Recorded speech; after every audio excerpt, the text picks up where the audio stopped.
Welcome to the Actual Fluency Podcast with Chris Broholm. This show will inspire, motivate, and teach you how to learn foreign languages the best way. On this show, you'll hear incredible stories from amazing language learners who've learned 5 to 10, even 30 plus languages, as well as industry experts who help shape modern language learning through innovation and research. As we dive into language learning methods, techniques, and apps, you'll quickly discover what works and what doesn't. This is the Actual Fluency Podcast, and this is Chris Broholm. Today's episode is sponsored by Optilingo. You can learn more than 18 languages through guided immersion. Get your first lesson for free by going to optilingo.com or just search the App Store for Optilingo. That's Optilingo. Hello everyone, welcome to episode 177 of the Actual Fluency Podcast. I'm really happy to have you here again for another interview, and today I'm joined by Gloria Spagnoli, who is an Italian teacher, and in the episode we get into the differences between teaching and learning and what teachers can do better to have a bigger impact on their students and to make them learn more. We also get into a little bit of how you as a teacher or a learner can apply your skills and knowledge to the other disciplines. So if you're a language teacher yourself, what do you do to keep yourself motivated and learning better yourself? But also, how can you as a language learner draw benefits from good language teachers? How can you get the most out of lessons?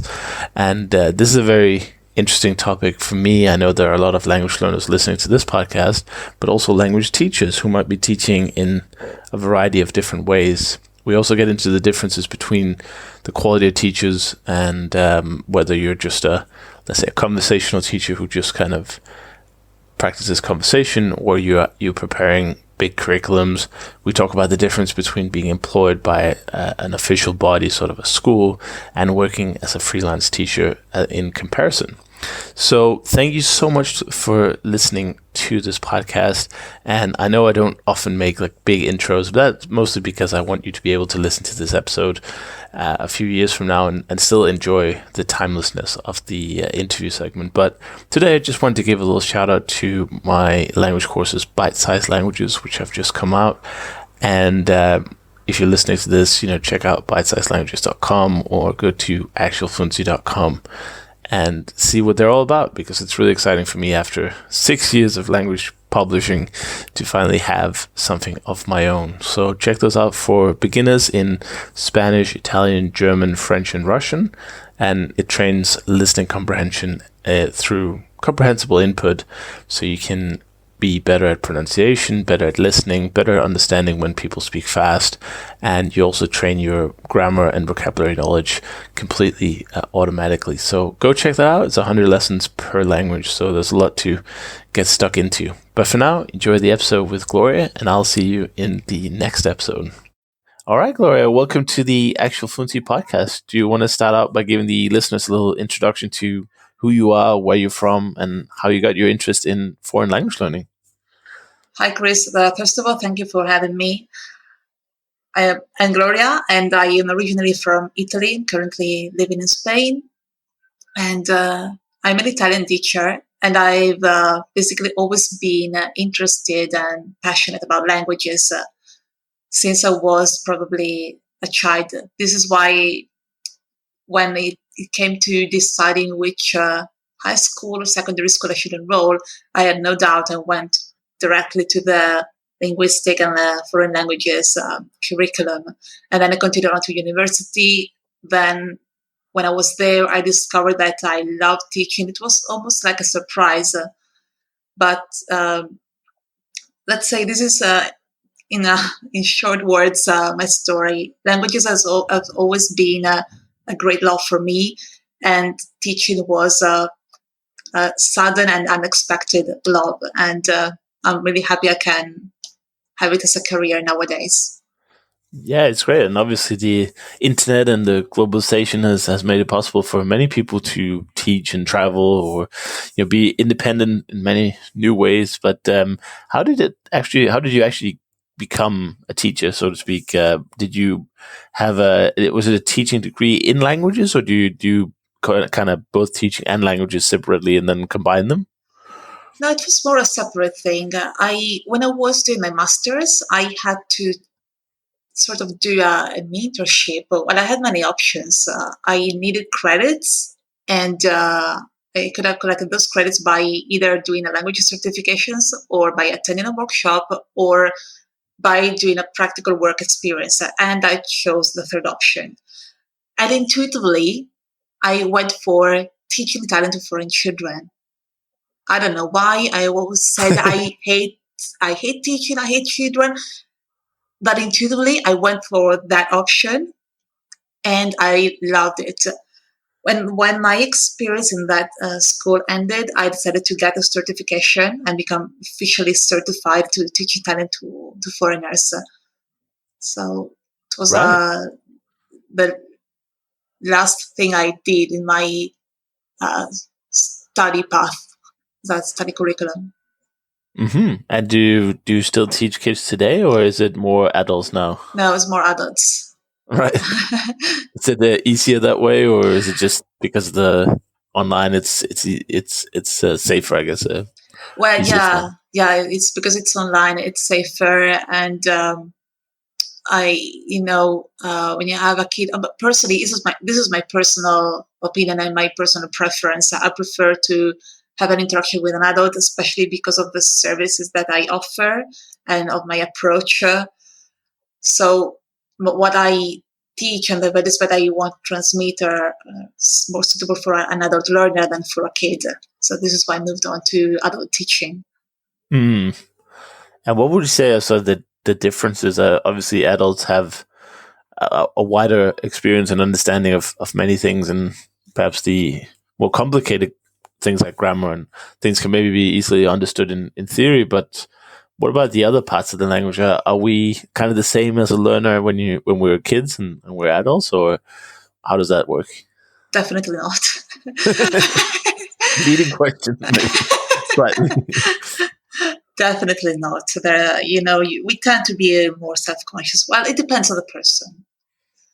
I don't want to Right. generalize. There are self-conscious kids and self-conscious adults, and brave kids and brave adults. It depends. Well, I don't want to say that a self-conscious person is not brave. I got it wrong. But there can be the same characteristics when you are a child and when you are an adult. Of course, when you are an adult, you're probably more likely to be self-conscious and wary of what you say.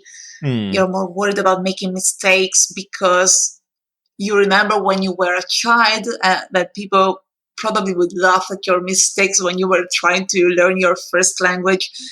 And maybe it depends on your work position. Maybe you're a manager and you're not really comfortable with making mistakes or seeing yourself in a growth process. So there are totally two different experiences.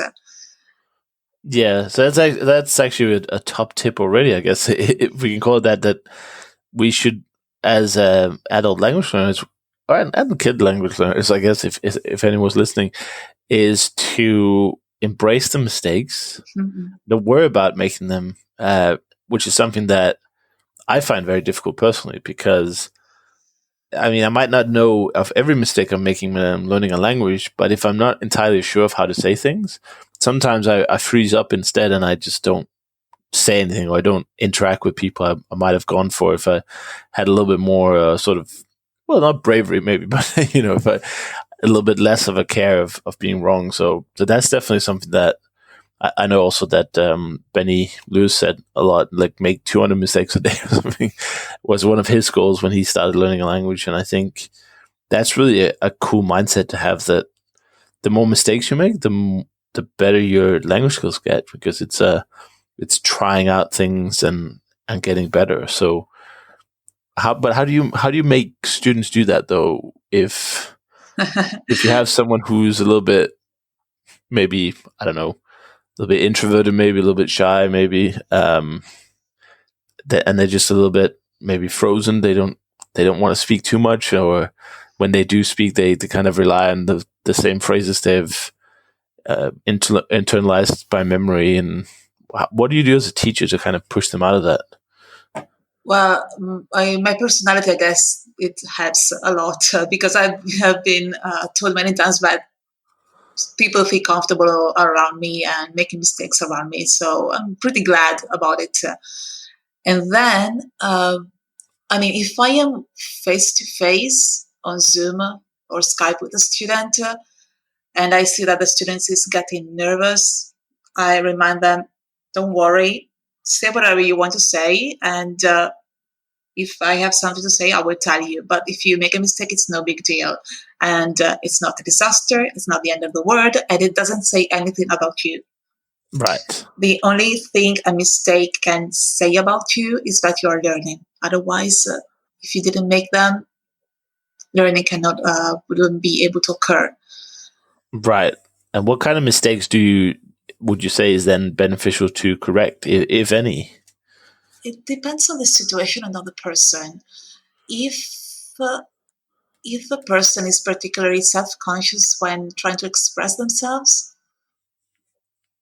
I do not correct grammar obsessively. I'd rather encourage this person to keep talking and talking and talking because I want this person to feel more confident. Then we can dive deeper into maybe polishing grammar or choosing the right words. But at the beginning, if a person is particularly shy, I prefer to have this person talk and express themselves fully and lightheartedly, as I like to say. If I see, on the other hand, there's a maybe an excess of confidence but difficulties in transmitting the right message, then I intervene. It depends on the situation and on the person, of course, and on the level of self-esteem. I have to modulate a lot. Yeah. Is it depending on the type of mistake they make, or is it a lot more important about the personality and the learner themselves? The personality, I guess. Mm-hmm. Or a mix of the two. The type of mistake and the personality. I cannot not take personality into account because it plays a big role in the exchange that I have with students. Right. And if you have students who are very confident and they have no problems making mistakes or anything, no problem speaking, but they and what they say is totally understandable, is there a distinction in correcting things like that? If any potential teachers are listening out there, between, if I say something that is grammatically incorrect, but you understand me still, and I say something and you just don't understand me, you would you still, if you understood everything, would you still correct that in your lessons? Again, there is no black or white. It depends on the person, on their goal. If you tell me, for example, hey Gloria, I want to be perfect. Well, perfect doesn't exist, but imagine if you say that to me. I want to be perfect. Okay, I'm going to adapt to your needs. But if you just want to have conversation, it doesn't matter if from time to time you make a mistake. Being so obsessed by grammar, I don't think it helps. And then when you speak about making mistakes, but which are understandable, when you speak, I as a teacher have to see if the student makes that mistake consistently or if it's just a one-time thing. Again, there is never a black or white answer to this. Yeah, I understand, totally understand. But it always fascinates me. Not now. Always fascinates me with online teachers that you're basically responsible in a way for somebody else's learning, but language learning is very little about knowing facts like other subjects. Like if you taught me math, it would be very easy to figure out if I knew a certain part of math that was in the curriculum. But learning a foreign language, to me, is a very individual thing that I forgot who said it, but someone said like you can't really teach. You can only help someone learn. So as a teacher, when you sit down and you kind of start start the process of teaching someone. That seems to me like a very big task, a very challenging task. So how did you start preparing for that and building? I don't know, maybe a curriculum is not the right word, but how do you get an idea or a setup or process together that helps people learn without feeling, like you're just memorizing things or things like that? What does someone do as a teacher? What can they do to help people learn foreign languages better?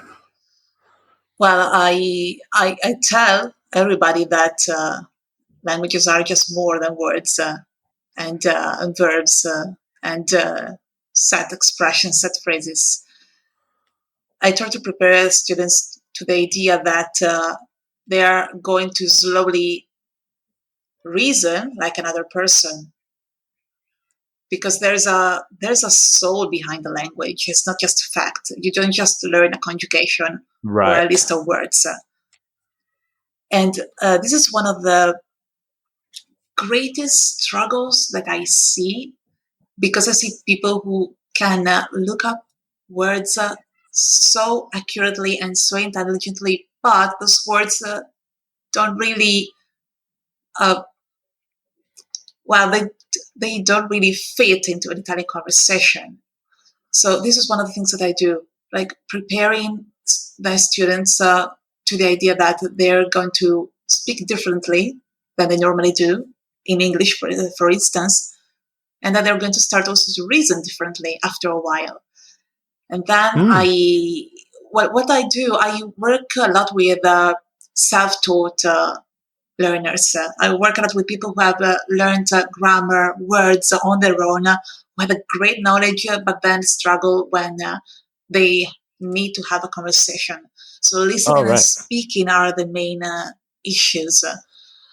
What I do so can I just jump into that, because I think that's extremely interesting and something that I hear myself over and over, and I experience that myself. So how could you sort of improve that? Let's say I have spent some time on apps or some beginner courses, and I do have a basic set of vocabulary and understanding of the language. How do maybe you can give it from both the teacher and the self-learner perspective. How do you kind of upgrade that into a conversational level? What's the steps you take with a student in that case? Okay, first of all, training your listening is key to prepare yourself to have conversations. First, you need to understand, and then you're going to have the words to respond. And when you begin to listen, first you need to choose what is right for you. So not something that is at your level, but a bit challenging. Ideally, not something that is way too fast or way too complex word, but not even something that is at a very, very beginner level. So you need to be motivated and challenged a little bit, but you don't need to stress yourself out too much. And then taking one of the mindfulness principles, I tell my students to pay attention. But by saying pay attention, I don't mean focus like a crazy person. It is not my idea. Mm-hmm. My idea is just to relax and be present and see what comes. Because sometimes we get deeply stressed out when we try to understand something in a new language. We have expectations of what we should be able to understand, and we are so good at scolding ourselves. Right. And then we get into this loop of self-talk saying, oh, you didn't understand that, you should have been able to understand that, blah, blah, blah, blah, blah. And that doesn't help. Because then we listen to the self-talk, we don't listen to what is actually coming, which are the words in our target language. So I teach to stay present and see what comes. Focus on the intonation, focus on listening to words running and chasing each other, as I like to say. And then always have a transcription, because it's a bit utopic to think that you were going to be able to understand 100% with no transcription with you. You need a reference. You need to see what the sounds that you're listening to correspond to. And when you see it, you make that connection, and that builds automatically builds confidence, because you know that that sound corresponds to that word. And the next time that you hear it, you're going to be able to remember it and understand it. Yeah. It's funny that, and this, I mean, we didn't organize this or plan it in advance, but what you just described is exactly the philosophy behind the new courses that I just put out for bite-sized languages. So it's kind of funny that that you said that, because they're essentially listening courses for beginners that have transcripts, and there's a few other learning tools in there, but the main philosophy is to listen to content that is, for a beginner, a little bit harder, like you wouldn't understand all, and it's dialogues, so you get the practical language that you would actually learn to speak. So thank you for setting me up for just putting a little plug in there. But if people are interested in this, definitely check out Bite Size Languages. It is available in for Italian, and that's the philosophy that we went with. So I'm very happy to hear someone else say that the listening, because you could have said it's important to speak, right? But you said, the first thing you said was, you have to listen. And I just think that is not something that's taught in schools today. No. They always emphasize reading and speaking. At least when I was in school, they did. And they never really emphasized the power of just listening, to get the pronunciation right, to get where one word begins and starts and stops. And the meaning, and you just get the grammar when you do listening. You also get vocabulary when you listen. So that's a great suggestion. Yeah, and it's true. No one really teaches you how to listen. When I went to school, it was like I got used to it, and in time you'll be able to catch it, blah blah blah. And speaking, oh my God, nothing at all. Nothing. This is the Actual Fluency Podcast with Chris Broholm. Make sure to join the Actual Fluency email club by going to actualfluency.com/join. We'll be right back after these messages. Big shout out to Optilingo for sponsoring the Actual Fluency Podcast here in 2020. Optilingo is a language learning app that features a method known as guided immersion to teach you over 18 languages at the time of recording this segment. And it focuses a lot about speaking and repeating and listening, of course, to get your pronunciation just right. It doesn't bother about grammar. It doesn't bother about long explanations of syntax or morphology or any kind of complicated concepts that kind of hold you back from speaking better. And you can get a free lesson right now if you go to optilingo.com. That's OPTILINGO.com, Optilingo. And if you do decide to subscribe for the full version of each language, like I said, there are more than 18 actually available. It's only $5 a month, so it's extremely affordable as well for the full package. But I'm just really happy they are part of the podcast here in 2020, and it's run by my good friend John T, who kind of stumbled upon the method that the app teaches when he was trying to learn his own heritage language of Circassian, of which there is not a lot of resources out there for. So thank you so much to John T and Optilingo. I hope you give it a try, and let's get back to the action. You're listening to the Actual Fluency Podcast. And now, back to Chris. I think people hardly believe me when I tell this story, but when I've been learning English since I was 7. And the first time when I went to the UK, I was 14. And it was a shock for me, because I thought I was going to be able to understand because my grades were good. Yeah. They really were. And I knew how to build sentences, I knew words, I knew my verbs, but then, oh my God, I was completely lost. But then I said, okay, let's take this period as a trial period, see what I can understand and see what happens. And then I slowly began to listen to other people talking between each other and catch, a little bit spy in a way, which is what I do still nowadays in Spain, because people there talk really fast for me. So I try to spy with my ears, close my eyes, and see how people use words, or just how they talk and what words they use, and what type of recurrent expressions they use, which is really, really important for me. Yeah, the building blocks of normal conversation, because you hear them again and again. If you hear it, if you listen for them, that is. If you don't, then it's very tricky. And I guess it's also the difference between the sentences like, I live in X, very simple sentences. And when native speakers speak, they insert all these kind of things like, that's a good example there. So they don't, we don't speak in full sentences perfect from textbook style. There's always inserted things. There might be slang. Things might be omitted in certain examples, and definitely sounds are omitted in many cases when people speak naturally, because it has to go fast. So I guess what we've concluded now is that listening is amazing, which it took me some time to figure that one out in my language learning journey.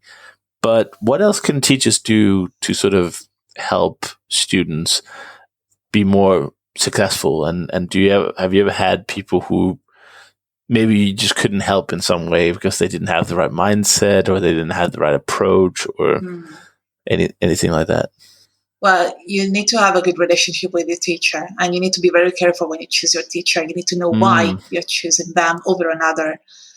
And then when I see students who have who tend to a negative self-talk, I make them focus on what they actually achieved. For example, oh, this is so terrible. No, it was not, because you went from there to here and you made this change. So this is crucial. Sometimes people are so strict with themselves, and they don't even realize how far they've come. Yeah. So there, I have a more objective view of the situation, and I have them see what they did. And mostly, when I see that I can help people succeed, is because we have a relationship where the student can trust me, and I feel that I can do a good work with the student. I think it's this is worth more than any technique, any exercise, any advice. When you create a good team with your student, this is where you can make changes. But how do you know as a student? Let's say I go online and I book a couple of lessons with a few different teachers. How do I know that they are right for me? Is it all about like having fun or feeling accomplished after the session, or is it all about feeling like I've learned something, or actually getting along, so to speak, like having a good friendly conversation that isn't pressure and isn't awkward? Or like what do you look for when you consider like a good partnership between the student and the teacher? Oh, that's a hard question, because we're all different. We're all looking for different things. But if I were a student and I went online, first of all, I would freak out because I wouldn't know where to look. And secondly, if I found, let's say I find 5 teachers that might potentially help me, first of all, I want to make sure that we have a good connection, that I feel like I can learn something, and that I am actually engaged in the process. I want to be able to do things. When I did my teacher training, they told me that the teacher has to speak like very little during a lesson. Right. And the rest of the work has to be done by the student. And interesting. As a student, I would want to feel engaged and feel like I am producing and creating something. I want to feel independent. The teacher who makes you feel independent, in my opinion, is the best one.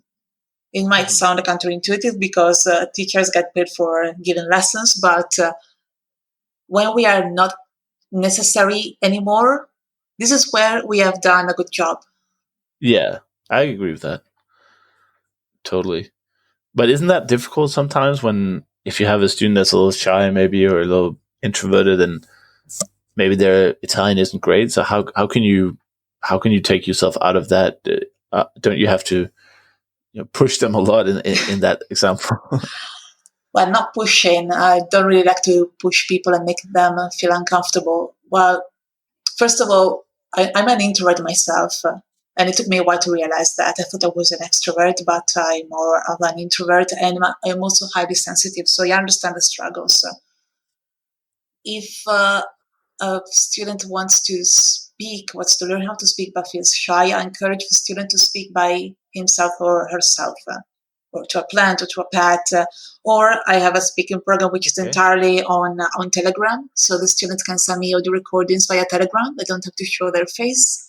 They can practice as much as they want. So it's totally within their comfort zone, but while producing something. So I don't push people, and they just if I see resistance, I just try to take small steps slowly. I never want to pressure people because I know Right. it's counterproductive. Every time I've been pushed as a student, I've always produced bad results, and I felt bad about myself, and I created a negative memory about that situation. So I don't want to do it. Right. That I makes just sense. offer alternatives for people who are shy, introverted, or highly sensitive as me to What be around able to produce something and make something and feel okay with themselves and slowly feel more and more comfortable. Yeah, that makes sense. I think that's not conventional wisdom either. I think a lot of teachers feel like they have to try and push people to talk because that's the only way to kind of learn.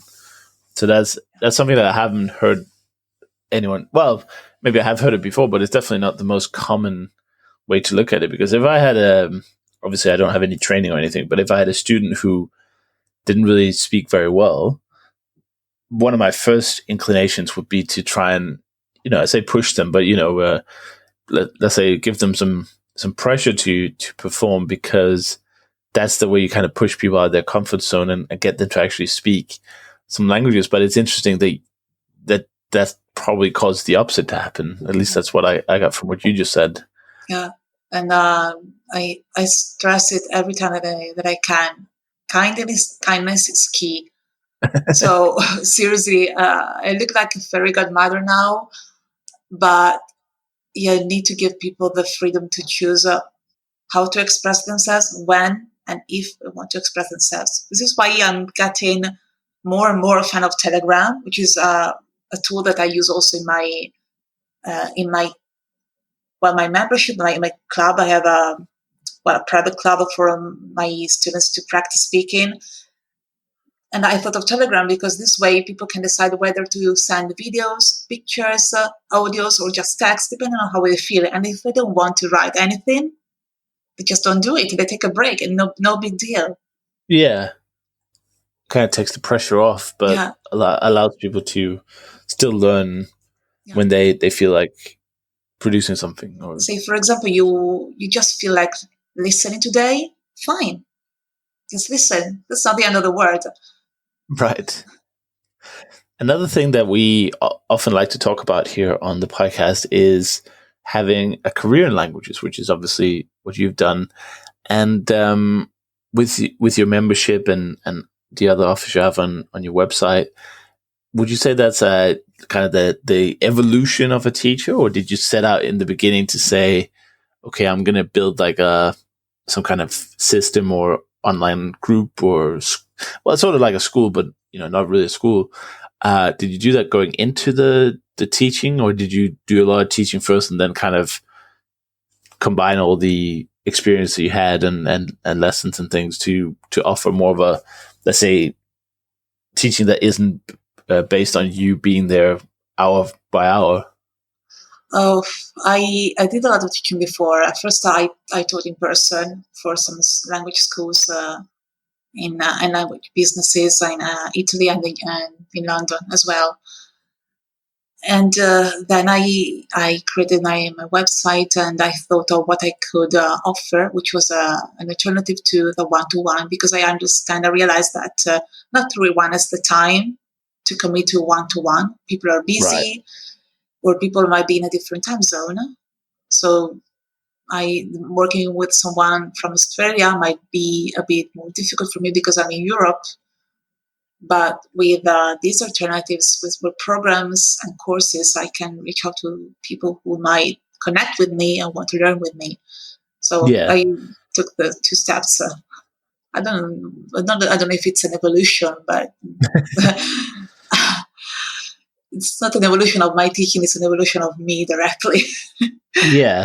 And a question I always want to know about teachers, and maybe this is just me being weird, but is it not difficult to, let's say you get new students all the time, and you've kind of you've built your way of teaching certain aspects or certain levels of Italian. Does it not get like boring to like constantly repeat the same points to new students? Could be, but the good thing is that everyone is different. Right. And Not everyone has the same issues, or no one is no students is the same, and you get to see nuances that maybe someone else didn't have. Well, of course, if you keep repeating the same things, of course, I get it. It might feel a bit boring, but luckily enough, I don't know. I don't have this feeling that I keep repeating the same things over and over again. I worry I might bore people with my mantras, kind of, or not mantras, but the things that I pass on. When I find myself saying, "Oh my God, Gloria, you're being totally boring. People are not going to stand you." But you never know how someone else is going to react to what you say. yeah, So, and I guess that language learning, you can make a lot of language learning interesting. But at the end of the day, if it's a serious hobby or career, you have to put a lot of hours into something that can feel a little bit repetitive. So it's perhaps not avoidable to to feel some feelings like that sometimes. I mean, I guess at some point you have to actually put some work in. It's not all fun and games all the time for the teacher and the student, I guess. But you can get it to a very good point, like 95% or something. I think maybe it's possible to make it so it doesn't feel like learning at any point. Maybe you can always make it fun. But I'm a little bit doubting whether the efficiency of that kind of approach. But that could be a whole episode on itself, I'm sure, on the kind of fun versus efficiency in language learning, because I feel like there's definitely something there where if you do something that's really fun, like watching movies and listening to podcasts, it has relatively little effect on your learning if you just kind of sit there and do nothing and just watch a movie. But conversely, if you do something like, let's say, flashcards, which I find extremely effective. Like if I do flashcards, I learn words super fast, but I can't stand them for more than 5-10 minutes at a time because it's so boring. So that's kind of like the graph I'm thinking about is like, okay, how much fun, how much efficiency, time it takes, and that kind of thing. So that could, like I said, that could probably be an entire episode. But I guess as a teacher, your goal is to make it as light as possible, so people actually want to keep learning and keep putting in time. You can't just sit people down like they did in the old days and just memorize words line by line. That would be dreadful. yeah, I mean, it can be fun actually, because luckily I love to make jokes. So when I see that I can make a joke that can help my student remember a word or an expression or anything else, then I drop it. And we have a laugh together, and the person remembers that specific word. But jokes are not prohibited when you teach. You don't have to be Right. serious all the time. Oh, no, not at all. I think on the contrary, like you should aim to be not serious, but I think the objective for the teacher and the student is definitely to keep doing it. That's kind of my philosophy for language learning success. Is the only way to fail is if you stop learning. You never fail learning a language if you just keep learning. So I guess the main objective is to make it, well, not necessarily as fun as possible, but definitely more fun. That should be a big priority. Like you said earlier, you want the student to be comfortable and find a teacher that you connect with. And I think that all comes down to enjoying yourself, having a good time, even if you're struggling a little bit with the language element of it. If you can't speak too well yet, or some of the grammar things are giving you a headache, you can still have a good time with the teacher and make a joke about it, or have talk about it, and you still feel like doing a lesson the next day or a few days later. It's not like you go home crying because you couldn't conjugate an Italian verb or something. Yeah, but no, it's not the end of the world if you're going to conjugate. And I usually say you cannot do it now, you'll be able to do it tomorrow. There's Right. going to be a moment sooner or later, but never, ever give up totally. And when people say, maybe I should do more, I'm not doing enough, I say, no, you're already doing enough, because most of the time these people are working really hard and stressing themselves out. So say, maybe you should try to do it differently. So less stress and less thinking, and go for it. That's almost like the Michel Thomas approach with, I don't know if you've read about him or seen some of the documentaries about the Michel Thomas method, where he sits people down in armchairs and nice comfortable rooms, and he's basically saying that comfort is everything, and the student has no responsibility of the success of the lesson at all. So kind of like it relieves them of the kind of feeling of pressure, and so when they start the lesson, people are just comfortable. And then the other thing he does, which I think will resonate very much with what you just said, is if somebody's trying to, they look into the clouds and they repeat the word a few times for themselves, trying to remember it, he always went like, don't try to remember, because forcing remembering something is not very efficient compared to just letting it happen. Because that's how language works. We when we're kids, we don't walk around thinking, oh, I really need to remember what apple is, No, we just hear it enough times and then it will be obvious. So I think that's very important too. But maybe as a sort of a finishing note, you could give, if somebody came and asked you, what would be your top tip for a language teacher and a language learner taking lessons for to be more successful? What's your number one tip? Maybe something that isn't too commonly thrown around. One, do you have any top tip? Sorry. Well, I mean, we could do a couple if you have, but yeah, I mean, I'm thinking like, what is the most valuable change or thing that a learner or a teacher can do in their next lesson, and they will improve their success rate or their learning of the language? For teachers, don't be afraid to be yourself and propose your approach. And don't be afraid to think outside the box. Be unconventional, because maybe your intuition might be more effective than 1,000 techniques. So dare to be you. Mm-hmm. Because you might find someone who is going to appreciate what you have to offer. And for learners, there are plenty of tips that I would like to give, but choose to actively engage in the process. Live it. Live the language. Don't just learn it. Live it. Don't ever forget why you chose the language. Don't lose the enthusiasm. And as for learners as well, don't be afraid to be creative.